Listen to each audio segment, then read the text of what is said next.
Boa tarde. Hoje eu quero conversar um pouco a respeito do tema atitudes humanas que possibilitam a salvação. Quando nós lemos as palavras de Jesus que dizem que Deus amou o mundo de tal maneira que deu o seu Filho unigênito, para que todo aquele que nele crê não pereça, mas tenha a vida eterna, nós vemos consumado o plano de Deus para a salvação. É claro que ele foi realmente consumado na cruz do Calvário, quando Jesus disse: está consumado. Ali tinha sido então realizado. Mas a palavra de Jesus nos traz a ideia de que Deus fez a parte dele, movido por amor, movido por sua graça, por sua misericórdia, mas tudo isso contido no amor de Deus.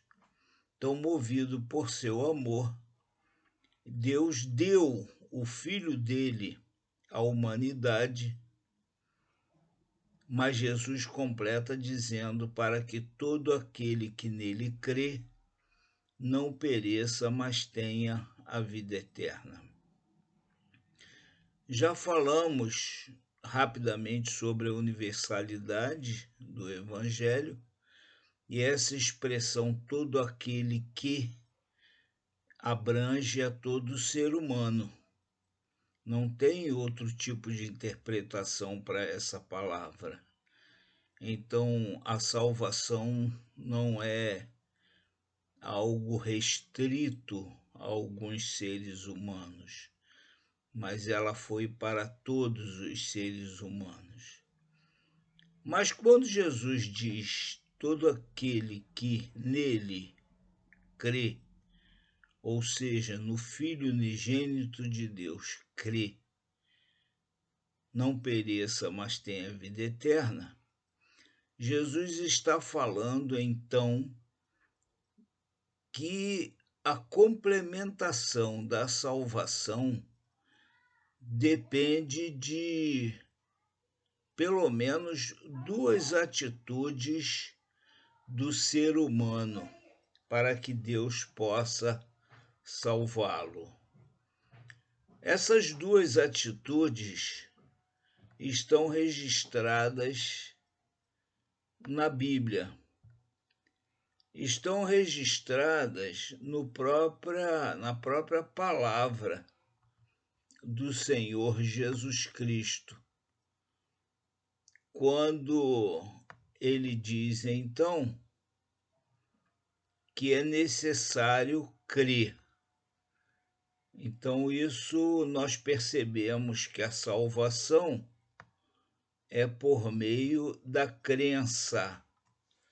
Então, somente a crença em Jesus Cristo como Salvador vai possibilitar Deus de conceder a salvação. Em Efésios capítulo 2, versículo 8, nós lemos: porque pela graça sois salvos, por meio da fé, e isto não vem de vós, é dom, é dádiva de Deus. Então, a salvação é uma dádiva de Deus, conforme o Senhor Jesus Cristo disse, porque Deus deu o Filho dele. Então, a salvação é uma dádiva de Deus, mas ela só pode ser operada através da fé. O ser humano, então, precisa ter fé para que possa ser salvo por Deus. Uma fé definida, não uma fé indefinida. Não a fé somente do reconhecer a existência ou do saber, mas a fé que é interiorizada e que faz então com que a pessoa se entregue. Esta é a ideia da palavra crer. Então, quem crê se entrega. Quem crê não fica só sabendo. Quem crê tem a confiança. Então, o ser humano, para ser salvo, precisa ter fé. Bom, aí vem então uma atitude do ser humano para que possa existir a fé. Nós lemos a respeito da ordem de Jesus em Marcos 16:15, quando ele diz: ide por todo o mundo, pregai o evangelho a toda criatura. Quem crer e for batizado será salvo, mas quem não crer será condenado. Nessas palavras de Jesus, nós encontramos então essas duas atitudes. As duas atitudes, uma nós já falamos até agora, é a fé. É o crer em Jesus Cristo. Mas a outra é a anunciação do Evangelho. Por isso Jesus disse: ide por todo o mundo e pregai o Evangelho a toda criatura. E nós lemos também em Romanos, capítulo 10, versículo 17, que a fé é pelo ouvir e o ouvir pela palavra de Deus. Então, as duas atitudes é crer, é ter fé, mas essa atitude só vem através da anunciação. Então, o que o inimigo tem feito para que o evangelho não seja pregado? Ele não pode mais anular o sacrifício de Jesus. Foi consumado.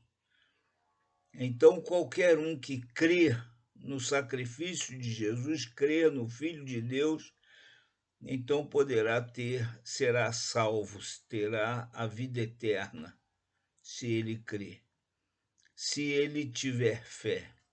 Então, ele não pode anular o sacrifício de Jesus, mas ele procura, então, anular a parte humana, ele procura inviabilizar a parte humana por vários artifícios.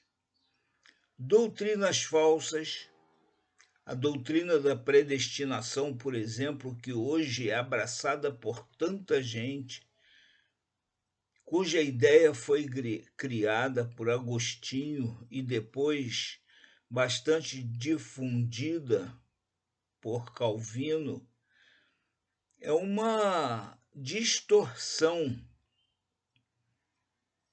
das atitudes que o homem precisa ter para poder ser salvo. Ora, se uma pessoa nasce para ter a vida eterna de qualquer maneira, então por que pregar o Evangelho? Então, onde fica a fé em Jesus Cristo? Tendo fé ou não tendo fé, aquela pessoa será salva. Ah, mas a fé vem de Deus, Deus é que concede a fé. Não é isso que a Bíblia diz. O apóstolo Paulo, que é tão abraçado pelos calvinistas e por todos nós, porque foi um apóstolo de Cristo, mas o próprio apóstolo Paulo diz que a fé vem pelo ouvir. A fé do indivíduo, a fé da pessoa. E a fé vem pelo ouvir. Então, a pessoa ouvindo a pregação do Evangelho, ela se entrega para ter fé ou não.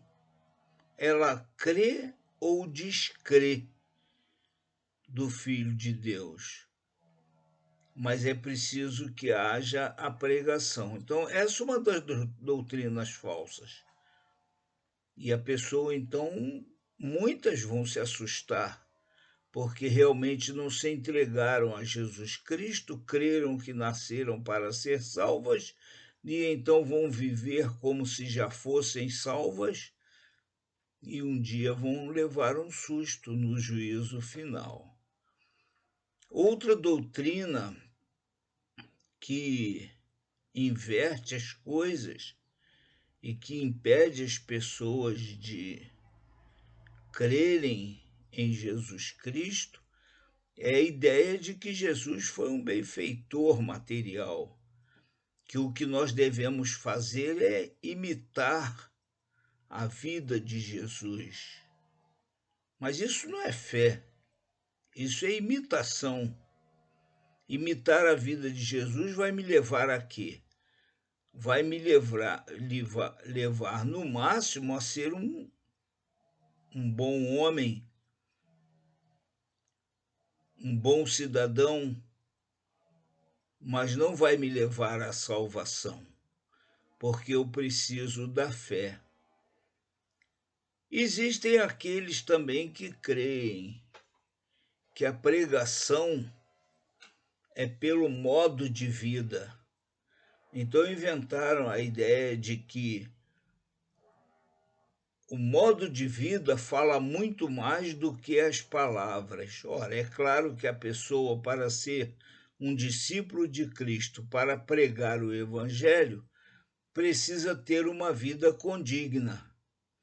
Mas isso não quer dizer que a pessoa ser um bom cidadão, ter um bom comportamento para com o seu semelhante, ou um bom comportamento para com Deus, isso não significa que ela está pregando o Evangelho, porque ela não estará anunciando, não estará fazendo as pessoas ouvir o Evangelho, ouvir a palavra de Deus.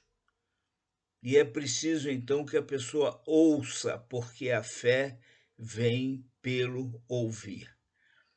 Mas Jesus disse que nós somos suas testemunhas.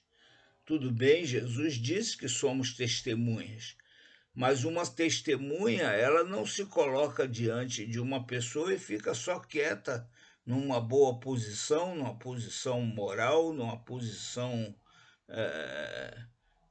de comportamento ilibado, e fica então na esperança que aquele comportamento vai fazer com que a pessoa entenda o plano de Deus para a salvação.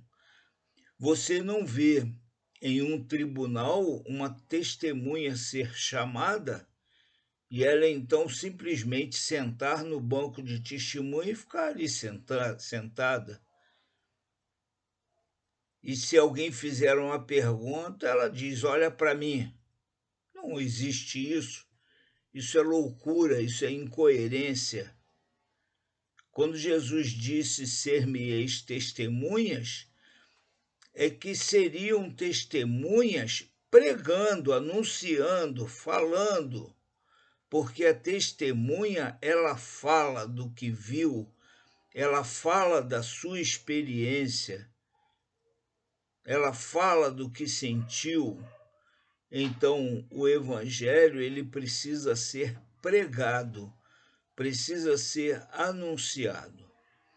Terminando, então, por hoje, fica essas duas atitudes que nós precisamos ter e precisamos ser persistentes nela. Primeiro, pregar o evangelho, anunciar o evangelho, anunciar as palavras de Cristo, anunciar quem é Jesus Cristo, o que Jesus Cristo fez para nos conceder a vida eterna. Então precisamos pregar. E em segundo lugar, precisamos alertar as pessoas para a necessidade de crerem em Jesus Cristo, para que possam ser salvas por Jesus Cristo. E termino essa palavra também me dirigindo aos evangélicos de um modo geral. Você acha que é salvo porque nasceu em um lar cristão? O evangelho não é para a salvação de grupos. O evangelho é para a salvação de indivíduos. Então você pode ter nascido em um lar cristão, mas precisa crer em Jesus Cristo para ter a sua salvação. Você acha que você é uma testemunha porque tem uma vida ilibada? Tem muita gente que não crê nem em Deus e tem uma vida ilibada. Isso não significa nada para a pregação do Evangelho. Agora, você crê que pode pregar o Evangelho também com a sua vida, sem espelhar Cristo vivendo em você? Então precisa se revisar, porque para ser um discípulo de Cristo, você precisa viver uma vida cristã verdadeira, né? Mas vamos então ter esta consciência que o Evangelho é para a salvação, o Evangelho é para a salvação de todos, o Evangelho precisa ser pregado para que as pessoas possam crer no Evangelho, possam crer em Jesus Cristo e assim possam ser salvas da perdição eterna e possam receber a vida eterna. Amém.